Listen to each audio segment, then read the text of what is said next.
حضرت عمر رضی اللہ تعالیٰ عنہ کا تعلق قریش کے قبیلے سے تھا جو مکہ مکرمہ کا ایک معزز قبیلہ تھا۔ بعض لوگ حضرت عمر رضی اللہ تعالیٰ عنہ کے قبیلے سے تعلق کے بارے میں شکوک پیدا کرتے ہیں، لیکن یہ بات تاریخی طور پر غلط ہے۔ قریش کے مختلف قبائل سے حضرت عمر رضی اللہ تعالیٰ عنہ کا تعلق قبیلہ بنی عدی سے تھا۔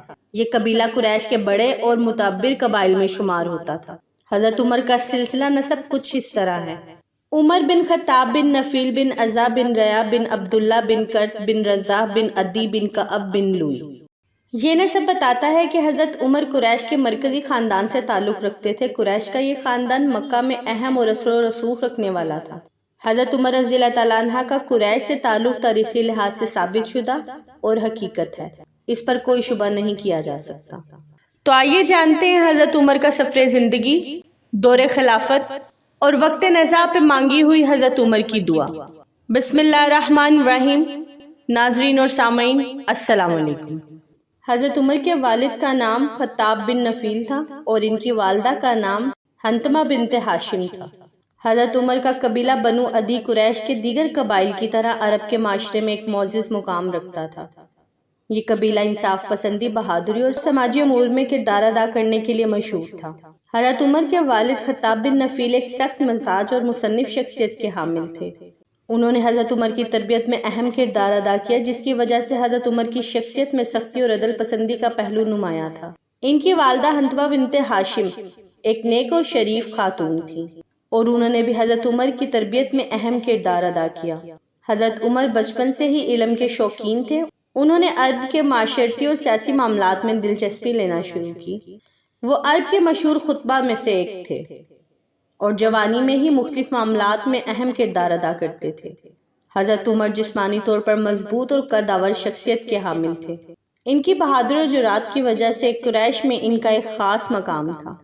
حضرت عمر بن خطاب رضی اللہ تعالیٰ عنہ اسلام کے دوسرے خلیفہ تھے اور ان کا لقب فاروق تھا، جس کا مطلب حق اور باطل میں فرق کرنے والا۔ حضرت عمر کو یہ لقب حضرت محمد صلی اللہ علیہ وآلہ وسلم کی طرف سے ملا۔ حضرت عمر مکہ میں پیدا ہوئے۔ اسلام قبول کرنے سے پہلے وہ ایک مضبوط اور سخت مزاج شخصیت کے حامل تھے، لیکن اسلام قبول کرنے کے بعد ان کی زندگی میں بڑا انقلاب آیا۔ حضرت عمر پہلے اسلام کے سخت مخالف تھے اور مسلمانوں کو اذیتیں پہنچاتے تھے۔ ایک دن انہوں نے فیصلہ کیا کہ وہ نبی کریم صلی اللہ علیہ وآلہ وسلم کو قتل کر دیں گے۔ راستے میں انہیں پتا چلا کہ ان کی بہن اور بہنوئی نے اسلام قبول کر لیا ہے۔ جب وہ ان کے گھر پہنچے اور انہیں قرآن پڑھتے سنا تو ان کا دل نرم ہو گیا اور انہوں نے فوراً اسلام قبول کر لیا۔ اس کے بعد انہوں نے اعلان کیا کہ وہ کھلے عام مسلمانوں کی حمایت کریں گے۔ جب مسلمانوں کو مکہ سے مدینہ ہجرت کرنے کا حکم ملا تو اکثر مسلمان چپکے سے ہجرت کرتے رہے تاکہ مشرکین سے بچ سکیں، لیکن حضرت عمر رضی اللہ تعالیٰ عنہ نے اس وقت سب سے بڑی مسجد یعنی خانہ کعبہ کے پاس جا کر اعلان کیا کہ وہ مدینہ سے ہجرت کر رہے ہیں اور اگر ان کا راستہ روکنے کی ہمت کسی میں ہے تو وہ ان کے سامنے آئے، لیکن کوئی بھی ان کا مقابلہ کرنے کی ہمت نہ کر سکا۔ حضرت عمر رضی اللہ تعالیٰ عنہ نے کئی جنگوں میں حصہ لیا، جن میں جنگ بدر، احد، خندق، خیبر اور حنین شامل ہیں۔ انہوں نے جنگوں میں اپنی بہادری اور جرأت کا ثبوت دیا۔ وہ میدان جنگ میں انتہائی نڈر تھے اور دشمنوں کے خلاف ڈٹ کر لڑتے تھے۔ حضرت عمر بن خطاب رضی اللہ تعالیٰ عنہ کے دور خلافت میں کئی اہم واقعات پیش آئے جنہوں نے اسلامی تاریخ پر گہرے اثرات مرتب کیے۔ ان کے دور خلافت 634 سے 644 عیسوی کو اسلامی سلطنت کی ترقی اور انصاف کے نظام کے قیام کا دور کہا جاتا ہے۔ حضرت عمر کے دور میں اسلامی سلطنت کی سرحدیں بہت تیزی سے پھیلیں۔ ان کی قیادت میں مسلمان افواج نے دو بڑی سلطنتوں فارس اور روم کے خلاف کامیاب جنگیں لڑیں۔ قادسیہ کی جنگ 636 عیسوی اور نہاون کی جنگ 642 عیسوی میں مسلمانوں نے فارس کے ساسانی سلطنت کو شکست دی۔ ان فتوحات کے بعد فارس کا بیشتر حصہ اسلامی سلطنت میں شامل ہو گیا۔ یرموک کی جنگ 636 عیسوی میں مسلمانوں نے جیتی، جس کے نتیجے میں شام، فلسطین اور مصر جیسے علاقے اسلامی سلطنت کا حصہ بن گئے۔ حضرت عمر نے ایک مضبوط عدالتی نظام قائم کیا۔ انہوں نے قاضی مقرر کیے جو مختلف علاقوں میں انصاف کے فیصلے کرتے تھے۔ حضرت عمر خود بھی عوامی عدالتیں لگاتے اور لوگوں کے مسائل حل کرتے تھے۔ حضرت عمر نے بیت المال کا نظام قائم کیا جس میں ریاست کے مالیات کو جمع کیا جاتا تھا۔ اس سے عوام کے فلاح و بہبود کے کاموں میں مالی امداد فراہم کی جاتی، جیسا کہ یتیموں، بیواؤں اور مساکین کی مدد کرنا۔ حضرت عمر نے نظام پولیس قائم کیا تاکہ امن و امان برقرار رکھا جا سکے اور مجرم کو سزا دی جا سکے۔ اس کے علاوہ انہوں نے باقاعدہ جیلوں کا نظام بھی متعارف کروایا۔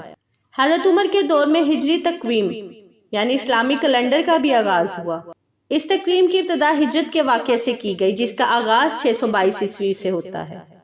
حضرت عمر نے 2 اہم شہروں بصرہ اور کوفہ کی بنیاد رکھی، جو بعد میں اسلامی سلطنت کے اہم مراکز بن گئے۔ حضرت عمر نے عوام کی فلاح و بہبود کے لیے کئی اہم اقدامات کیے۔ ان میں نہریں کھدوانا، سڑکیں اور سرائیں تعمیر کروانا اور حاجیوں کے لیے سفر کو آسان بنانے کے لیے اقدامات شامل ہیں۔ حضرت عمر نے اسلامی سلطنت کو مختلف صوبوں میں تقسیم کیا اور ہر صوبے پر ایک گورنر مقرر کیا، جنہیں والی کہا جاتا ہے۔ انہوں نے ہر گورنر کی نگرانی کے لیے ایک مرکزی نظام قائم کیا تاکہ گورنر اپنے اختیارات کا غلط استعمال نہ کرے۔ حضرت عمر نے ایک مرکزی دیوان رجسٹریشن دفتر قائم کیا، جہاں ریاست کے مالی معاملات اور فوجیوں کی رجسٹریشن کا ریکارڈ رکھا جاتا تھا۔ اس دیوان میں فوجیوں کی تنخواہیں اور وظائف کی تفصیلات درج ذیل کی جاتی تھیں۔ حضرت عمر نے عدالتی نظام کو قائم کیا اور مختلف شہروں میں قاضی مقرر کیے جو اسلامی قوانین کے مطابق فیصلہ کرتے تھے۔ انہوں نے قاضیوں کو ہدایت دی کہ وہ عدل و انصاف کو برقرار رکھیں اور کسی بھی دباؤ کے بغیر فیصلہ کریں۔ حضرت عمر نے زراعت کی ترقی کے لیے نہریں کھدوائیں اور کسانوں کو زمین کی کاشت کے لیے ترغیب دی۔ انہوں نے زمینوں کی پیمائش اور ان کی تقسیم کے لیے بھی قوانین بنائے۔ حضرت عمر نے معاشرتی مساوات پر زور دیا اور امیر و غریب، عرب و عجم کے درمیان کوئی فرق روا نہیں رکھا۔ انہوں نے غیر مسلموں کے ساتھ بھی انصاف کا رویہ اختیار کیا اور ان کے حقوق کا بھی تحفظ کیا۔ حضرت عمر نے تعلیم کی اہمیت کو سمجھتے ہوئے مختلف شہروں میں مدارس قائم کیے جہاں قرآن و حدیث کی تعلیم دی جاتی تھی۔ انہوں نے مساجد کی تعمیر پر زور دیا اور مختلف شہروں میں بڑی مساجد تعمیر کروائیں، جو نہ صرف عبادات کے لیے بلکہ علمی اور سماجی سرگرمیوں کے مراکز کے طور پہ بھی استعمال ہوتی ہیں۔ حضرت عمر بن خطاب رضی اللہ تعالیٰ عنہ کی شہادت کا واقعہ اسلامی تاریخ کا ایک نہایت اہم اور غمناک واقعہ ہے۔ حضرت عمر کو 644 عیسوی میں فجر کی نماز کے دوران مسجد نبوی میں شہید کیا گیا۔ حضرت عمر کو مجوسی غلام ابو لولو فیروز، جسے فارسی میں پہروز نہاوندی بھی کہا جاتا ہے، اس نے شہید کیا، اور وہ مغیرہ بن شبہ رضی اللہ تعالیٰ عنہ کا غلام تھا۔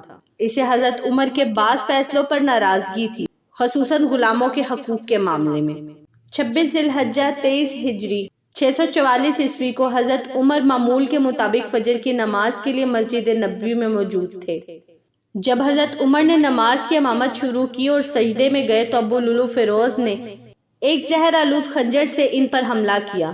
حملے میں حضرت عمر کو شدید زخم آئے، جن کی تاب نہ لاتے ہوئے وہ شدید زخمی ہو گئے۔ حملے کے بعد حضرت عمر کو ان کے گھر منتقل کیا گیا، جہاں وہ 3 دن تک شدید زخمی حالت میں رہے۔ ان کی عیادت کے لیے صحابہ کرام آتے رہے۔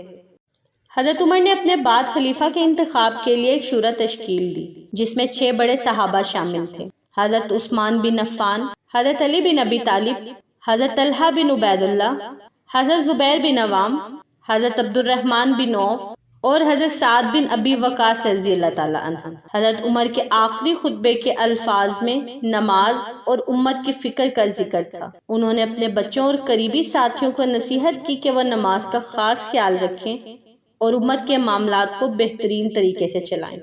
حضرت عمر کی آخری دعا یہ تھی جب حضرت عمر رضی اللہ تعالیٰ عنہ نے اللہ سے دعا کی: اے اللہ، مجھے شہادت کی موت نصیب فرما اور مجھے اپنے نبی حضرت محمد صلی اللہ علیہ وآلہ وسلم کے شہر مدینہ میں دفن فرما۔ ان کی یہ دعا قبول ہوئی اور انہیں نبی کریم اور حضرت ابو بکر صدیق رضی اللہ تعالیٰ عنہ کے پہلو میں دفن کیا گیا۔ حضرت عمر کے دور خلافت کو اسلامی تاریخ کا سنہری دور کہا جاتا ہے، جس میں اسلامی سلطنت نے نہ صرف جغرافیائی لحاظ سے وسعت حاصل کی بلکہ اندرونی طور پر بھی ایک مضبوط اور منظم ریاست کی شکل اختیار کی۔ حضرت عمر بن خطاب کی شہادت اسلامی تاریخ میں ایک عظیم سانحہ تھی۔ ان کی شہادت کے بعد مسلمانوں نے ایک عظیم رہنما کو کھو دیا، جن کی عدل و انصاف پر مبنی حکومت ہمیشہ یاد رکھی جائے گی۔